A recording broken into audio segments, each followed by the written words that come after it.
for the NBA 2021 draft. Yes, sir. I said that wrong. The 2021 NBA draft. Oh my goodness. It was interesting.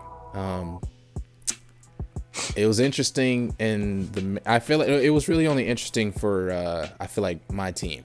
You know, if you guys know, OG fans know I'm a Thunder fan. I was turned to before when I first started watching basketball, for some reason it was like the Celtics were kind of a team I would like kind of. It was back because it was that back, was my team too. It was back when I like hated LeBron. I used to hate LeBron. Yeah, that was my team too. Ray Allen. Yeah, KG. Yeah. And the truth.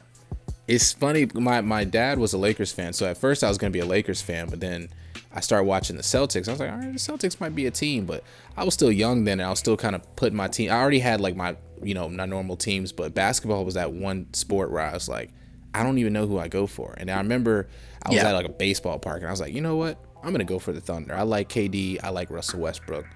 And I like both of these players. I like watching them play. I think I'm going to be a Thunder fan. Biggest mistake I've ever made. Maybe not, but most likely. We spent this last year clearly tanking for the 6th overall pick, where Jonathan Kuminga was still on the board, and we allowed him to go to the Warriors so that we could draft Josh Giddey. There's memes on Instagram right now where it shows his weaknesses. And his weaknesses are literally everything that make a basketball player. And it's funny because his only like strength is passing. That's the we got a Ben Simmons. That's exactly. No, come on, defense. No, stop. He's good at defense too.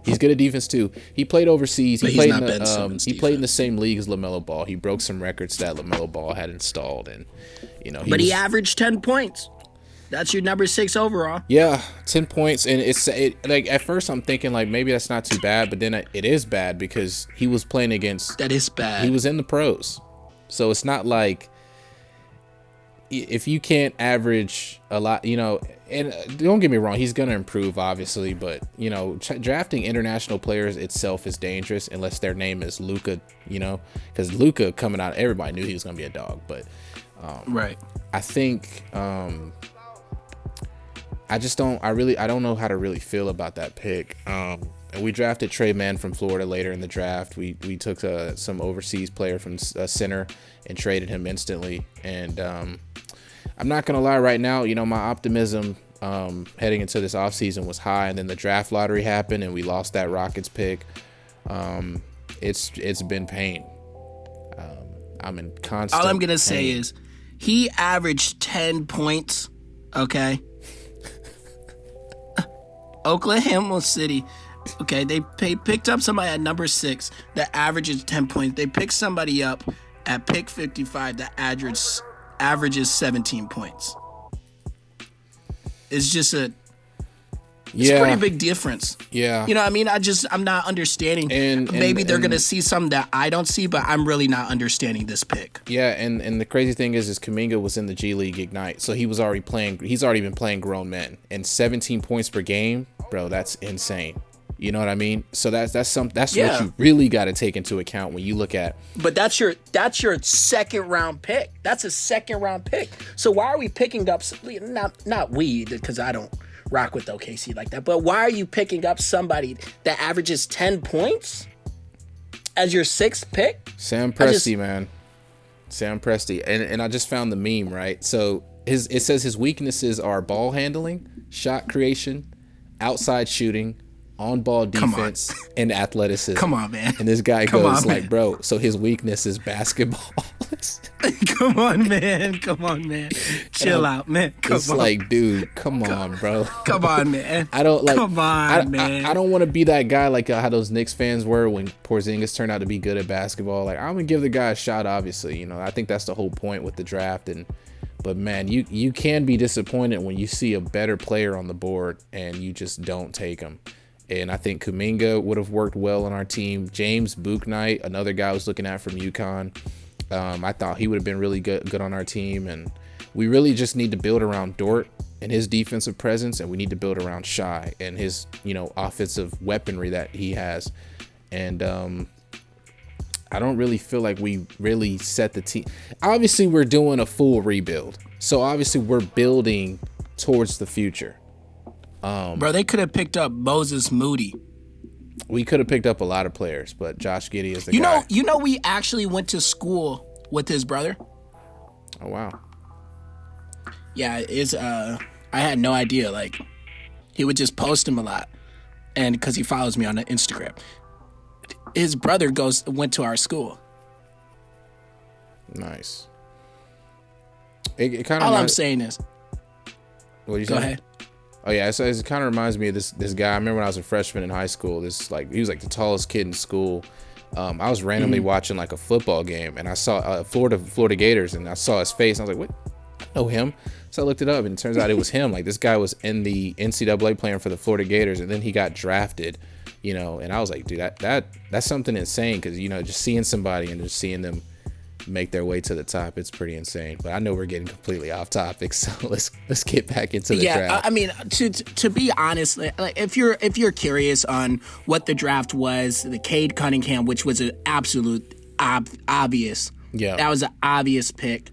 The Rockets picked Jalen Green. Now, I'm a retired Rockets fan, but I might have to come out of retirement, because I tell you what, picking up Jalen Green, that is an absolute steal. Beast. I think before the year, a lot of people were expecting Jalen Green to kind of be like that number one guy, but I don't know how good did he play in the G League Ignite. I know Kuminga was like looking like Michael Jordan in the G League Ignite. And this is good, actually. He averaged 17.9 points in the G League, 4 rebounds and 2.8. But I'm like, this dude is 6'6", and he's got a 6'7" wingspan. This dude is a body catcher. I'll say it again. Yeah, he's got crazy athleticism. Body catcher. And he doesn't look like one. He's skinny. He is a body catcher. And he's not like a player. You can't compare him to a player. He's literally just like Jalen Green. And I think the Rockets are building something really special when we talk about Houston. Like I was telling you before we recorded, like Kevin Porter Jr., who they got from the Cavs in the trade, who they got, because he was in the G League, remember? He was being disrespected. He was like, look, get me out of here. Okay, the Rockets pick him up. He starts cooking. Christian Wood, who was looking like prime Shaq last season. Yes, he had LeBron. Yes, he had LeBron telling him like, "Hey, man, this dude is dangerous." You know what I mean? And then who am I? I feel like I'm missing someone. Am I missing someone? Josh Christopher. And they drafted Josh Christopher, and they're building a team in Houston. It's going to take also a beast. Yes, it's going to take some time to get back to, like, the Houston we were talking about. Like we were talking about, you were saying the West is going to be dangerous. I'm like, yeah.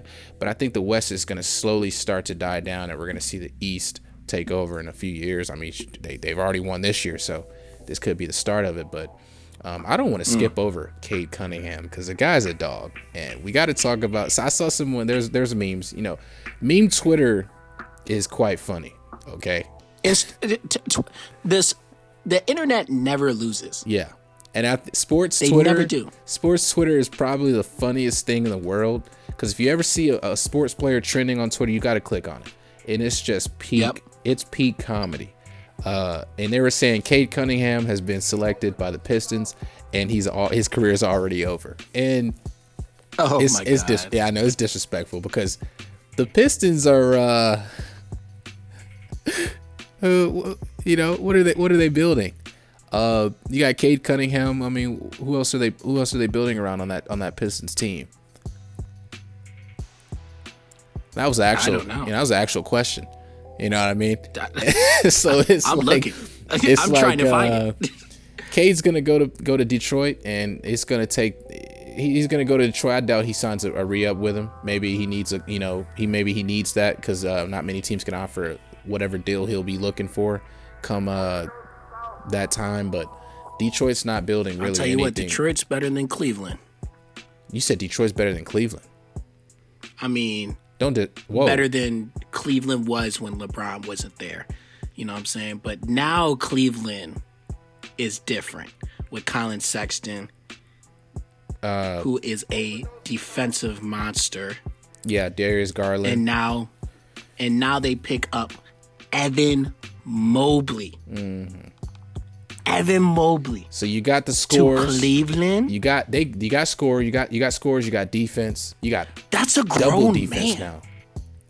And they're still building. And just imagine if they kept Kevin Porter. This team could actually probably make the playoffs. I'm looking at Cleveland like I looked at the Hawks 2 years ago. That's where Cleveland is right now.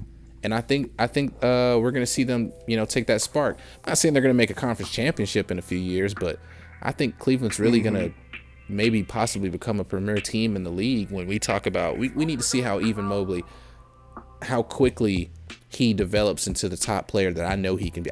Look, man, I'm telling you firsthand, I know this man can be special. And watching him at USC, he's great shot blocker, great in the defense, great in the paint. And I think this is going to be a guy who's going to win some Defensive Player of the Years. I think this guy's going to turn himself into a dominant scorer as well, and he's going to be a dangerous player. And I think Cleveland's going to. Yeah. You saying? So, I was going to say if we're on agreement, the draft was 100% great this year. The only sus pick is the number 6 pick. Oh my God. Correct? Would you agree? I'm not trying to. Of course I agree. Of course I agree. When we start recording, I'm gonna wipe my tears. Jalen Suggs is a sleeper pick. I mean, yes, Orlando. He gets to team up with Cole Anthony. 2 guards. Yes, he is. I'll be watching him. 2 guards. They're gonna be building something special. I mean, Jalen Suggs he's really kind of like he's not the best shooter, but he does have that like all around potential. Like he can get you some assists. He might even get you some rebounds. And I mean, he can score decently. He's just not going to be the best shooter from the outside. So if he could shoot, he could potentially be a top 2 pick if he had a better shot than he has. But I look at his shooting ability kind of like how I look at Russell's. Like he'll shoot an occasional 3, he'll make a 3, but he's not that good of a shooter.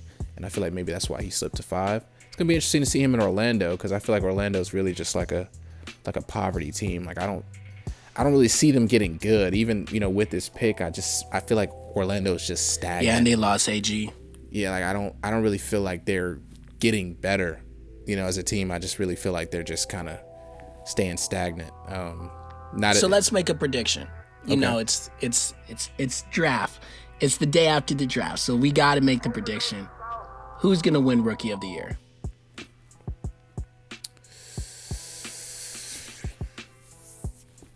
I'm gonna go. I got my prediction, man. I know who's gonna win. I'm gonna go Evan Mobley. I'm gonna go Evan Mobley. I think Kuminga probably has some of the craziest potential out of all the players. However, Mobley is gonna. I think he'll shine instantly on defense. He'll shine instantly on defense, but I really want to see how good he's going to be offensively. And when you look at Cleveland, yes, you got those players who can score, who's already going to be over him. But guys, I mean, Cleveland, he's going to start him instantly, and he's going to be a threat in the paint. And I'm sure Cleveland will find a way to, move him into that offense. And I think that's going to be dangerous. Evan Mobley, my Rookie of the Year pick. My Rookie of the Year pick is going to be the obvious. Jalen Green. An absolute dog. It's a good pick. You can shoot. You can take it in. And at the same time, your hair looks good while you do it. Oh, my God. Nobody else is going to take that from Rookie of the Year. Let's see what Kuminga does on the Warriors. I'm not going to say Kuminga, even though I know he can do. He's probably going to do some damage, because I feel like the Warriors have too much going on. So I don't really feel like too many people outshine players. Yeah, you know what I mean? Yeah, I don't think too many. It's too many stars. It's gonna be tough. You know what I mean? There's no chance to be great like that. To be